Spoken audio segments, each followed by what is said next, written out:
Bobby Goodson found his niche as a swamp logger. In fact, he owns a successful logging company in Jacksonville, North Carolina, and he was featured on Discovery Channel's hit show, Swamp Loggers. The roar of a 50,000-pound feller buncher slicing through timber was the sound of survival for Bobby Goodson and his crew. For 4 seasons on Swamp Loggers, millions watched them conquer the muddy battlefields of North Carolina. They were the toughest crew on television, an unstoppable force. Then, without warning, the engines went silent and the show was gone. The official story was cancellation, but many people felt there was more to it. The real reason was a slow creeping disaster that Bobby Goodson had to face alone. This COVID-19 thing has hurt a lot of loggers. I just want to ask our governors and us loggers in North Carolina, we're hurting right now, and we need some help. Long after the cameras stopped rolling, his final confession changes everything. More than just a TV show. The show introduced audiences to a world few knew existed. It followed enormous machines, some weighing over 50,000 pounds and costing upwards of $500,000, doing what human hands alone could never accomplish. Dragging massive timber out of saturated ground where every step risked sinking into muck. A wow factor many people don't realize is that these machines, particularly the skidders dragging logs, could guzzle over 100 gallons of diesel fuel in a single grueling day, an astronomical expense before a single dollar of profit was seen. But what kept viewers hooked wasn't just the spectacle of machines against nature.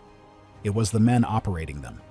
A tight-knit crew who embodied grit, stubborn determination, and a fierce loyalty to one another. Bobby was more than a boss. He was a leader, a mentor, and for some of his younger crew members, a father figure. He carried the weight of every paycheck, every equipment payment, and every family that depended on him. You see, the dangers were constant. Beyond the machinery, the swamp itself was an adversary. Cottonmouths and rattlesnakes were an ever-present threat, often camouflaged perfectly in the underbrush. In the summer, the humidity was so thick you could practically drink the air, and swarms of insects were relentless. This was a place that tested a man's spirit as much as his physical strength. What many overlooked is how Swamp Loggers distinguished itself from the scripted reality shows that were becoming popular. There were no staged fights or contrived arguments. The tension was 100% real, stemming from a hydraulic line bursting miles from the nearest road, the constant pressure of missing a quota that could cost the company thousands, or a sudden flash flood turning the entire worksite into a dangerous, churning river. Audiences admired its raw honesty. They knew they were watching something authentic. Every load of logs represented survival. Every breakdown was a threat not just to a storyline, but to the crew's livelihood for that week. When the Discovery Channel picked up the series, it turned Bobby and his crew into unlikely blue-collar celebrities. Viewers who had never set foot in a swamp now felt like they were riding in the cab of a skidder, feeling the jolt as it pulled a heavy load through deep mud. But fame, as it so often does, carried its own heavy costs. Filming reshaped their entire operation. Production schedules didn't care about a flooded work site or a broken axle. Everything had to stop to get the right camera angle. Privacy completely disappeared. The natural stress of the job was magnified tenfold. Logging had always been dangerous, but now every move was under a microscope. Mistakes that were once private lessons learned among the crew were now broadcast to an audience of millions. The spotlight brought a newfound pride to an overlooked profession, but it also magnified every single failure. What viewers didn't see was the toll it took behind the scenes. The mountains of paperwork and the long, sleepless nights Bobby spent, wondering how much longer the business could withstand the immense strain. So, when the final season ended in 2012, the closing credits didn't feel like closure. The show was still popular, so why was it not renewed? Why did the Goodson crew vanish so abruptly from the airwaves? For years, that question lingered among fans, becoming as legendary and mysterious as the show itself. But the show's end was only the first crack in the timber, when the cameras left. After Swamp Loggers left the air, the world moved on. But for Bobby Goodson, the fight was far from over. Without television's glare, he carried on with Goodson's all-terrain logging for nearly another decade. The thing nobody tells you is that the real soul-crushing challenges of the industry didn't disappear when the cameras did. In fact, they got significantly worse. His crew stayed loyal, a testament to the man he was, and the sound of chainsaws remained a familiar rhythm in the swamps. But the economic ground beneath them was quietly turning into quicksand. The economics of logging have never been for the faint of heart. Even in the best of times, profit margins are razor thin. A sudden spike in diesel prices could erase a week's hard-earned gains overnight. What many overlooked during the show's run is that the mills, the primary buyers of the timber, held all the power. And in the years after the show, they started squeezing loggers like never before. They tightened their requirements, rejecting entire truckloads of perfectly good wood for the smallest imperfections, like a log being a few inches too short or having a slight curve. They would delay payments for months, leaving small companies like Goodson struggling to make payroll. Each delivery, which once was a moment of accomplishment, became a gamble. Bobby was now fighting a silent war on two fronts: the relentless, unforgiving swamp and a volatile market that seemed rigged against him. The difference was, now there were no cameras to share the burden with an audience. There was no television money to act as a buffer. It was just him, his crew, and the harsh realities of a dying industry. He pushed forward with the same quiet determination that had made him a fan favorite. You see, he wasn't just working for himself. He was carrying his father's legacy on his shoulders and providing for the men who trusted him with the security of their own families.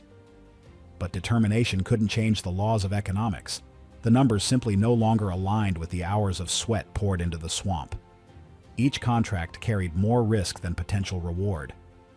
Each new investment in equipment, often costing hundreds of thousands of dollars financed over years, felt less like growth and more like digging a deeper hole. The drama, the unpredictability, and the raw difficulty of the job, the very things that made for great television, were the same forces systematically dismantling the business from the inside out.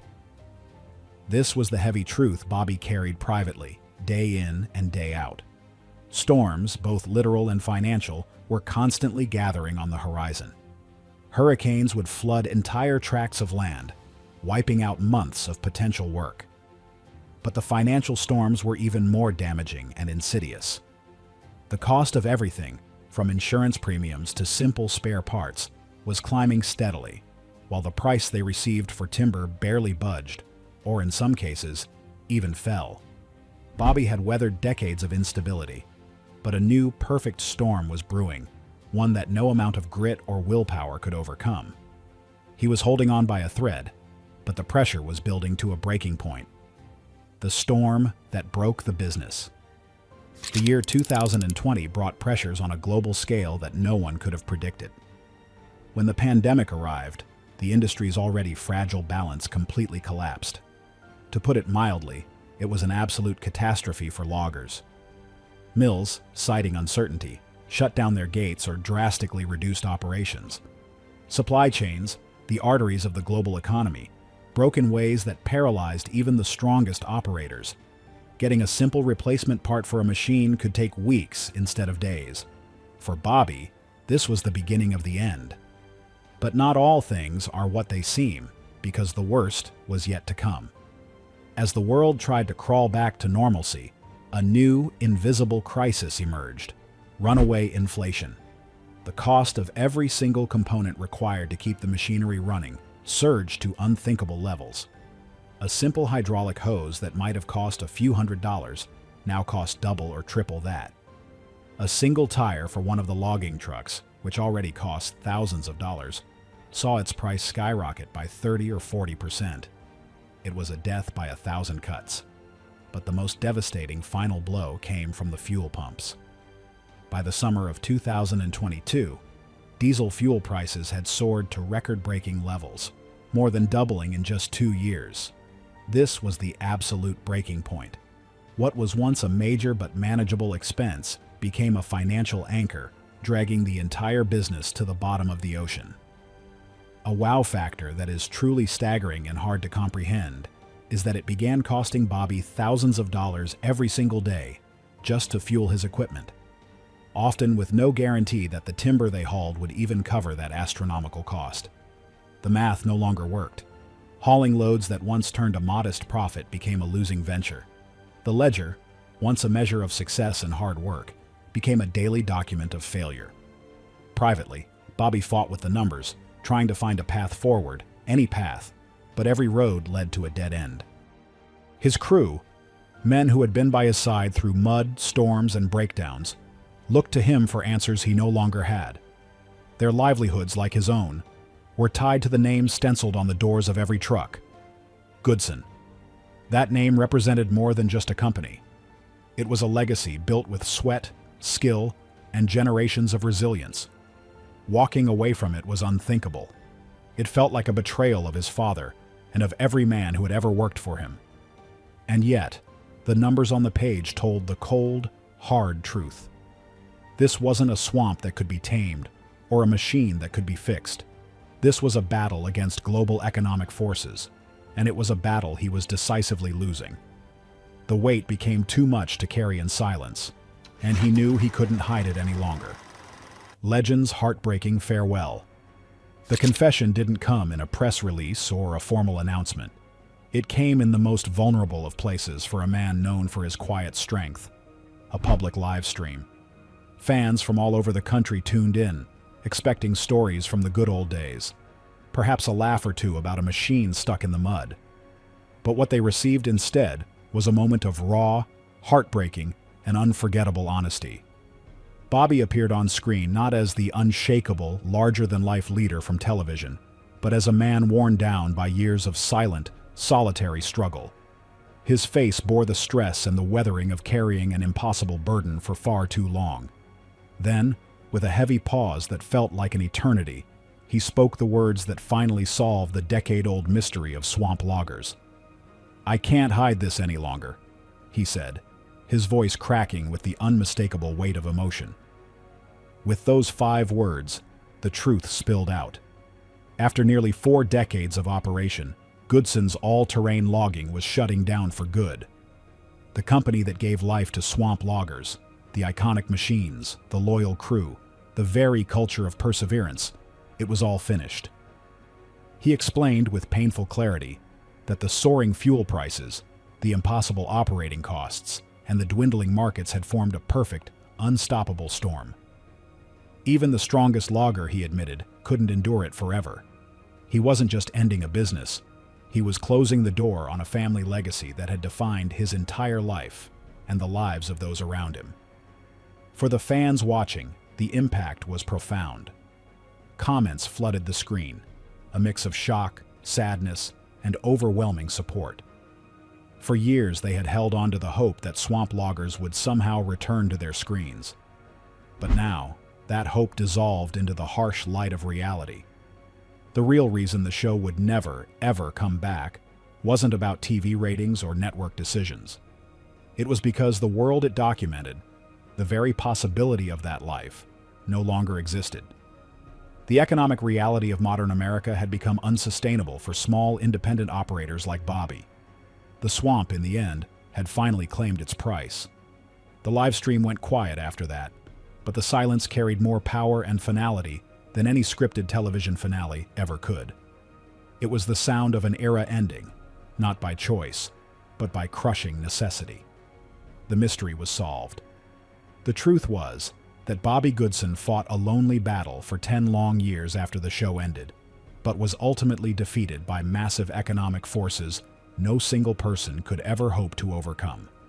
His story became a somber symbol for countless other blue-collar industries across the country, struggling to survive in a world that no longer seems to value them. The farewell was final, but it wasn't empty. In telling the unvarnished truth, Bobby Goodson ensured that the legacy of swamp loggers ended not with a whimper, but with dignity and a powerful, lasting message. Was his company's end inevitable in today's economy? Or are hardworking industries like logging being forgotten? Let us know your thoughts below. Don't forget to like and subscribe for more stories that matter.